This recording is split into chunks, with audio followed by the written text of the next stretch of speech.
कैसे आप सब लोग। आशा करता हूँ आप सब दुरुस्त होंगे। सैटरडे संडे का वीकेंड काफ़ी अच्छी तरह से बिताया होगा। अभी कल मंडे को मार्केट शुरू हो रही है। आज मैं पहले मेरे सब्सक्राइबर्स काउंट की बात करूंगा।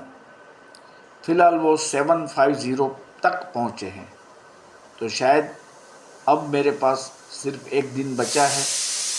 मेरा जो टारगेट था 1000 सब्सक्राइबर्स पूरे करने का, वो शायद नहीं पूरा होगा। कोई बात नहीं, ये तो एक ऑन गोइंग प्रोसेस है। मेरे वेल विशर्स ने चाहा तो कुछ ही दिनों में ये टारगेट भी पूरा हो जाएगा। आप कृपया सब्सक्राइबर्स बढ़ाने में मेरी हेल्प करें, आपके दोस्तों को बताएं, और अगर ये नेक्स्ट 24 आवर्स या एट दी मोस्ट 48 आवर्स में 1000 सब्सक्राइबर्स का मेरा टारगेट पूरा हो जाएगा, तो एक बहुत बड़ा वो मेरे लिए अचीवमेंट रहेगा। खैर, मंडे को बाजार कैसा रहेगा तो हम मंडे की तो बात करेंगे, लेकिन इसके साथ साथ पूरे वीक का जो आउटकम होगा बाय एंड लार्ज, उसके बारे में भी हम डिस्कशन करेंगे। देखिए, पिछले 12 सेशन से ऐसा होता आ रहा है कि मार्केट ग्रीन में ही बंद हो रहा है। वो कितना पॉइंट्स अप है वो ठीक है, वो इतना इम्पोर्टेंट नहीं रखता है, लेकिन मार्केट हमारा अप ही चल रहा है। ये एक रिकॉर्ड है। कंटिन्यूअसली 12 सेशंस में मार्केट का बढ़ना वो अच्छी बात है। और वैसे मैं तो पहले से ही बोल रहा हूँ कि हमारी मार्केट का अंडरटोन बुलिश है। तो मंडे से एक नई तेजी की शुरुआत होगी। देखिए, मंडे को हमारा मार्केट गैप अप खुलने वाला है। क्यों? मैं आपको एक बहुत बड़ी खुशखबरी देना चाहता हूं कि जो जीडीपी डेटा हमारा आया गिर के 6.7%, उससे आरबीआई माने कि रिजर्व बैंक ऑफ इंडिया के द्वारा अब नेक्स्ट मीटिंग में रेट कट की उम्मीदें बढ़ गई है।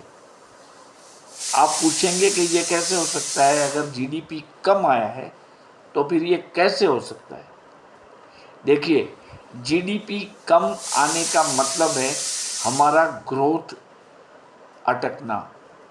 हमारा मतलब इंडिया का जो ग्रोथ रेट है वो उसका स्लो डाउन होना, वो गवर्नमेंट नहीं बर्दाश्त कर पाएगी, क्योंकि इन्फ्लेशन हमारा कंट्रोल में आ गया है।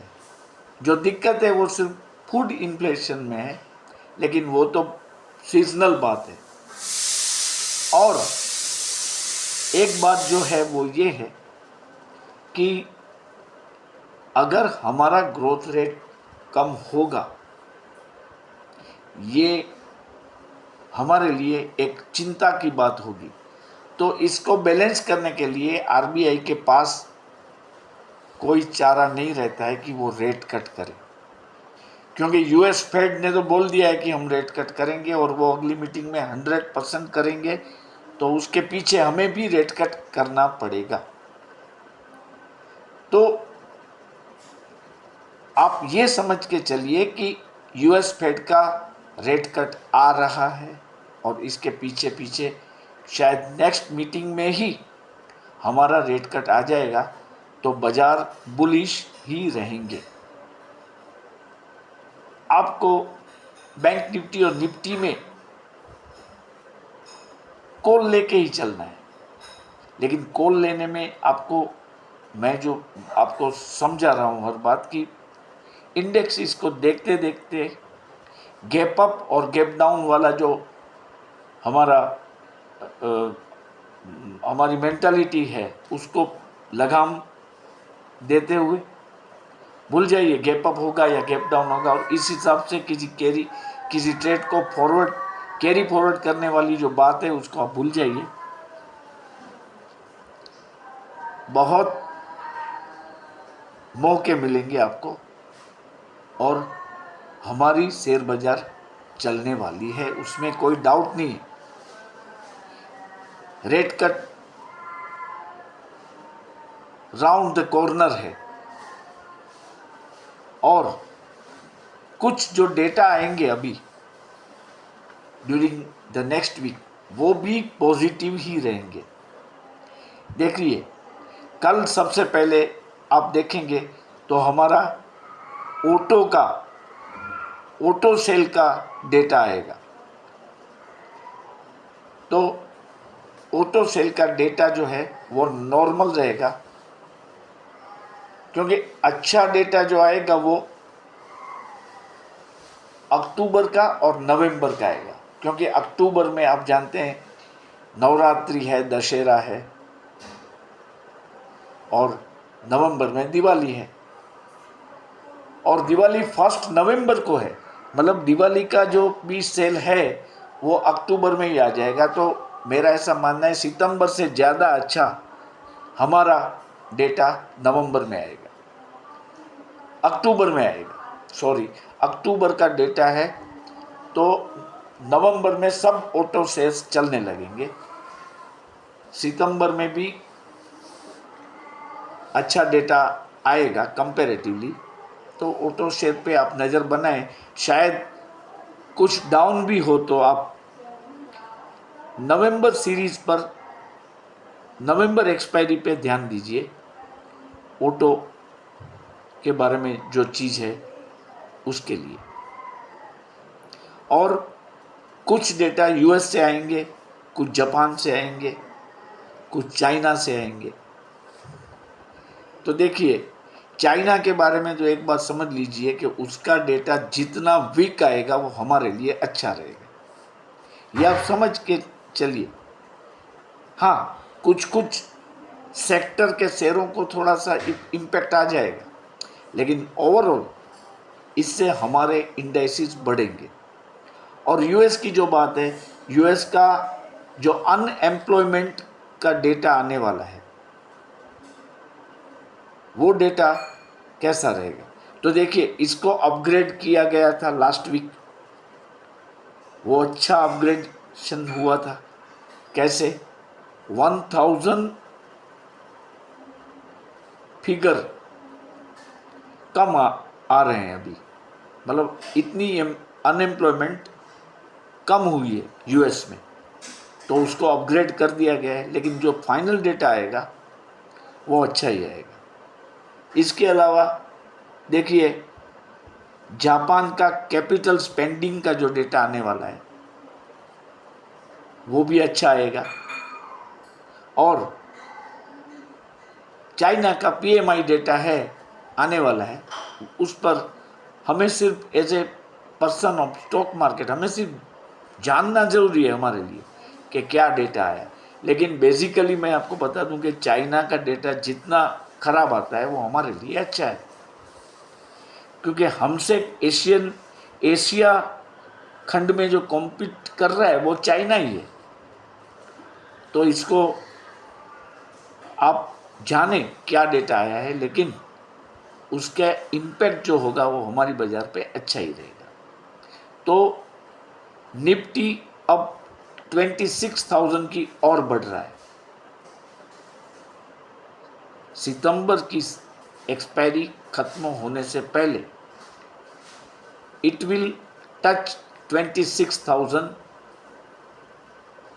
और बैंक निफ्टी जो है वो अपना जो पुराना जो हाई था 53,000 प्लस वाला वो अचीव कर लेगा, क्योंकि रेट कट आएंगे तो बैंक निफ्टी हो सकता है सितंबर में ही 53,600 से ऊपर चला जाए, 54,000 तक जाए। मतलब ऑप्टिमिज्म क्या है बाजार का, बहुत ही मजबूत। आपको अच्छे से लेने हैं।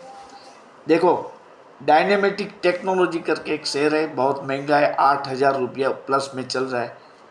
इसको आप एक भी ले लीजिए, अपने पोर्टफोलियो में रखें। ये शेयर हनीवेल की तरह, या मैं ये कहूँ एमआरएफ की तरह, या मैं कहूँ मारुति की तरह भागेगा। एक शेयर ये ले लीजिए, डायनेमेटिक टेक्नोलॉजीज, इसका भाव 8,000 प्लस है, तो एक तो यार आप ले ही सकते हैं, कैसे भी करके एक ले लीजिए। इसके अलावा ये सितंबर सीरीज में टीसीएस पर नज़र रखे, डीएलएफ पे रखे, ये प्लस एलटीआई माइंडट्री पे नज़र रखे, ये शेयर चलेंगे ऐसा लग रहा है। बाकी कोई दिक्कत नहीं है। हमारे जो जीडीपी डेटा वीक का है उसका कारण मैंने पहले वाले वीडियो में मैंने बताया था कि गवर्नमेंट स्पेंडिंग का कम होना आचार संहिता के कारण। बाकी हमारा ग्रोथ जो है वो अच्छा ही है। मूडीज़ ने रेटिंग बढ़ा दिया है,